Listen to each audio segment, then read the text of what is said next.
అన్నా ఏమైంది? ఏంటి పోసు? అన్నీ స్తంభించాయి. అన్ని స్తంభించాయా? అవును.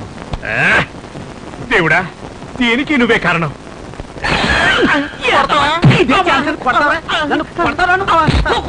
టోపీ ఎక్కడిది?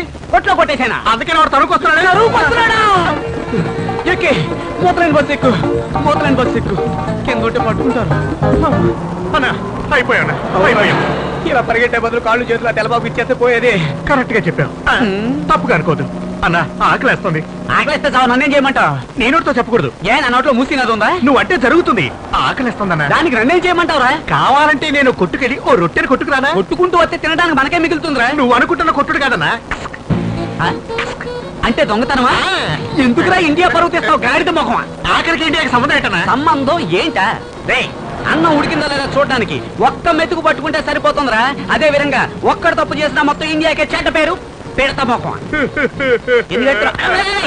ఏం చేస్తున్నావు? కాళ్ళు పట్టుకుందామని చెప్పేసావరా? ఏదో పట్టుకుంటావు అనుకున్నాను. నా గురించి తెలుసు కదా. మా ఊర్లో వెళుతున్న రైల్ని ఒంటి చేత్తో ఆపినోడిని. అది లెఫ్ట్ హ్యాండ్. పిచ్చ పిచ్చ వేషాలు వేసే ఉంటే పుచ్చు పగిలిపోద్ది. అన్ని మూసుకుంటా. అసలే నేను దారి తెలియక అల్లాడిపోతున్నాను. అయ్యో ఆకలి అంటే కడుపులోంచి గ్యాస్ పొగలాగా వస్తుందిరా.